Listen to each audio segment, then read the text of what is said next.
darling. It's interesting how the truth can sometimes seem might malleable, depending upon your point of view.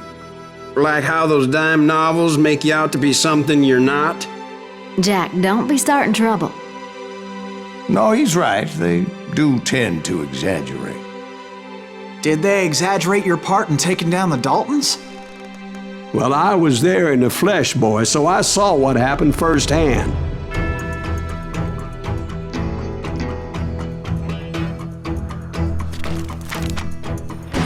Those Daltons were lawmen once, before they all went bad, robbing banks and trains clear across the territory. Until Coffeeville, of course. I was one of the citizens who took up arms that day. Fighting on the side of right? I did my best, sir. We all did.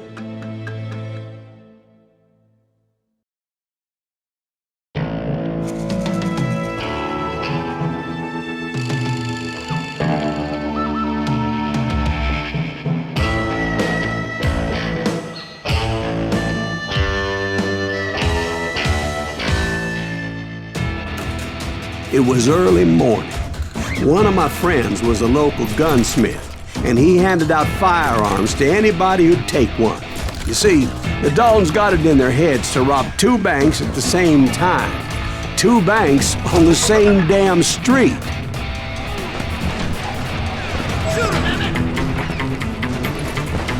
The story was Bob Dalton's girl was always writing him about how he had no ambition. Oh, you're nobody next to Jesse James, she'd say. Finally, the bastard took his brothers to Coffeeville just to shut her up. Right. It's always the woman's fault.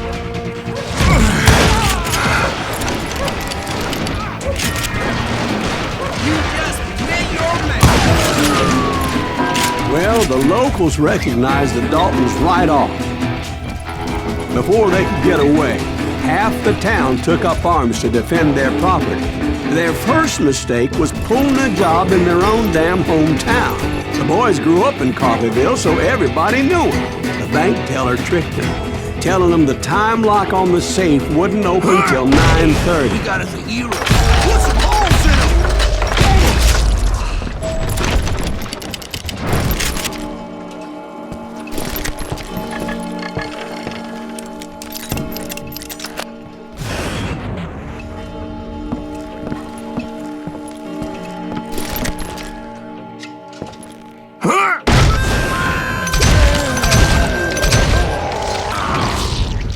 The brothers paid dearly for their stupidity, but everybody knows they had it coming. There's more to it than that. I read all about that day, so I know for a fact that it went down very differently. First of all, it was high noon. A posse of U.S. deputy marshals were on the rooftop across the street. Get ready, boys. They're gonna make a move. The lawmen had been tracking the Daltons for months. Now they finally had them dead to rights. Among them was a bounty hunter feared by many a lawbreaker. This man had no intention of letting the Daltons slip away. They met an adversary that day who had no fear and offered them no quarter. The marshals tried to get the Daltons to surrender. They'll give up eventually. We just gotta wait till something bitches out. This bounty hunter knew that the brothers were far too proud to ever lay down their guns.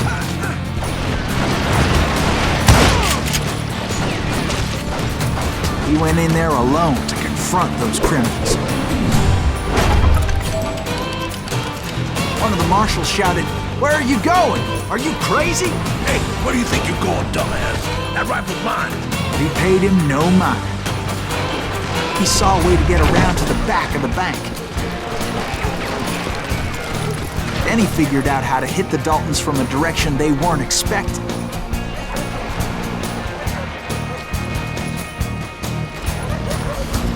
From above. Fortunately, a water tower was right there.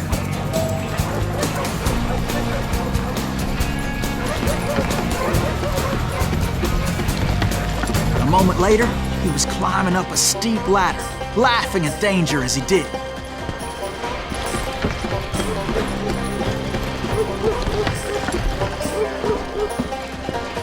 It was brave men like him who risked their lives to tame this wild country.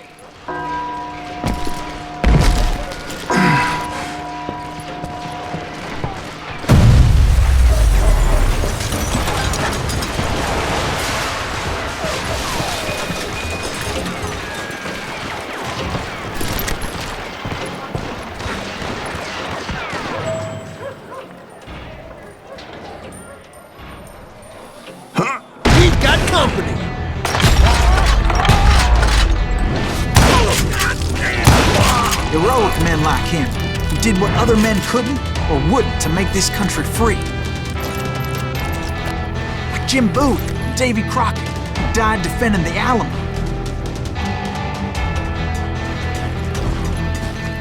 Is that Silas Greaves? Son of a bitch!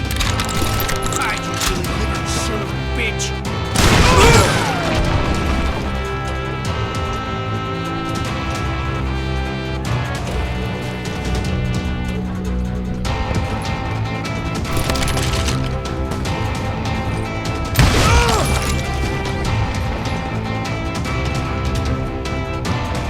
You can't hide from me!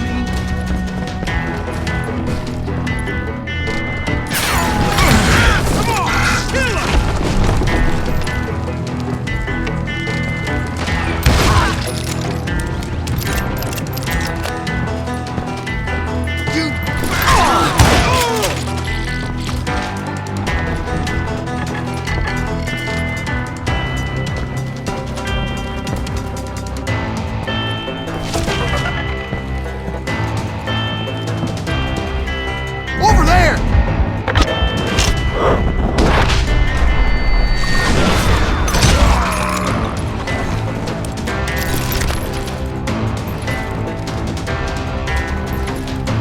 That's Silas Greaves! What the hell?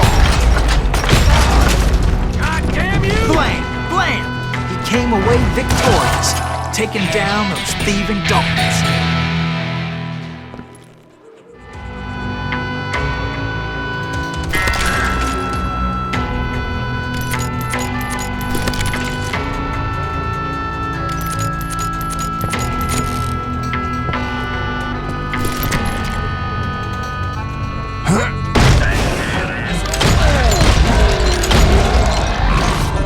His name is Silas Greaves, and when the dust finally settled, he was the last man standing.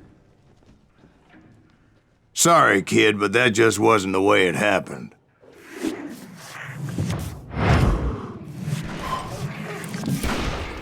It was early evening, not high noon.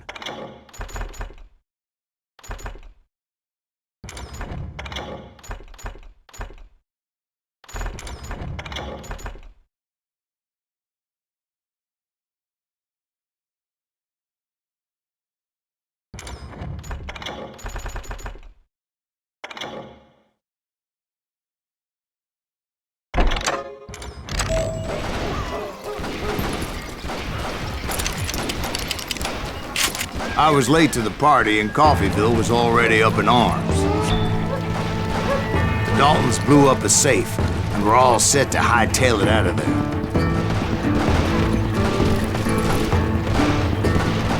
Those pathetic deputies surrounding the bank were dropping like flies.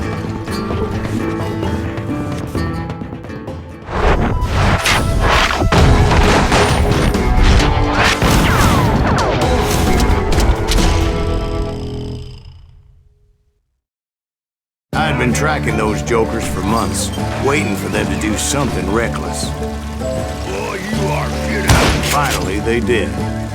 Those stupid bastards decided to rob two banks at the same time in the same town where everybody knew them. But they still had friends in Coffeyville. You can't get me. You gonna need a cannon.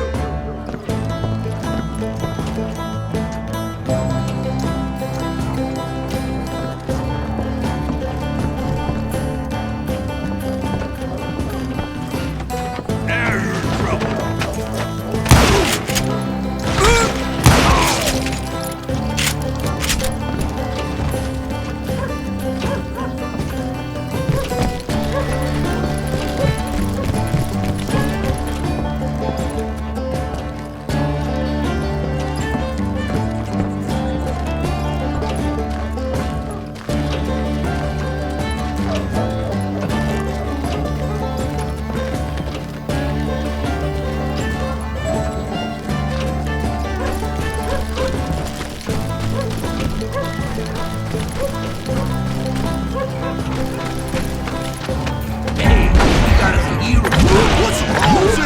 Those friends came after me like a pack of wild dogs, tooth and nail.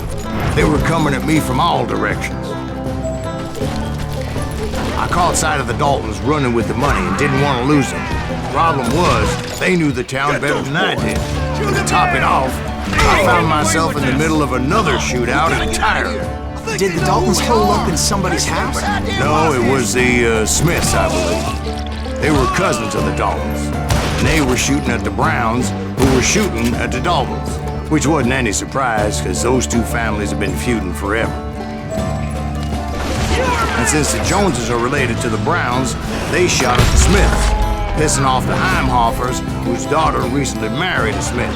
Well, bullets were flying every which way as all the old feuds in Kansas caught fire all at once. There was a hell of a lot of pissed off people in Coffeyville that day. But that's just the way life is sometimes. Shit happens. Thank you for that.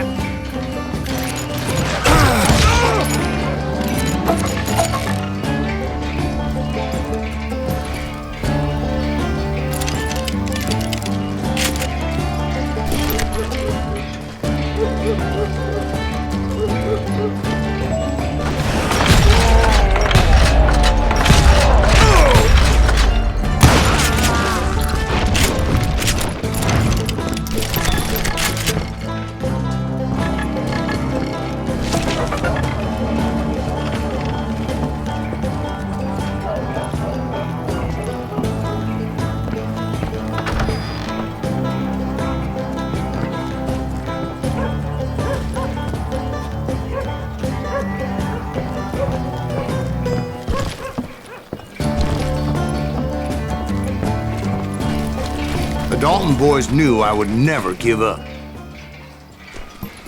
Those Daltons weren't the sharpest knives in the drawer, but they always stood together. They set a trap to slow me down and allow at least two of them to escape. The third brother stayed behind to plant me, just in case that trap of theirs didn't work.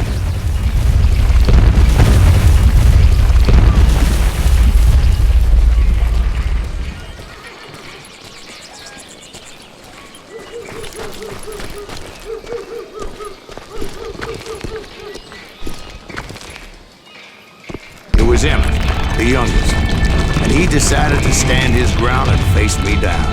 I ain't afraid of you, Silas Greaves. This is where it ends for you. He was determined to protect his brothers. I understood how he felt. Taking me on all by his lonesome wasn't exactly a recipe for a long life. Coward and a cheat. I'm gonna cut you in half.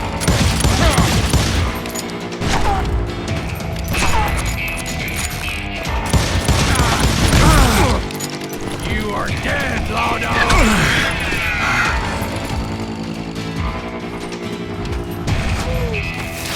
God damn, that was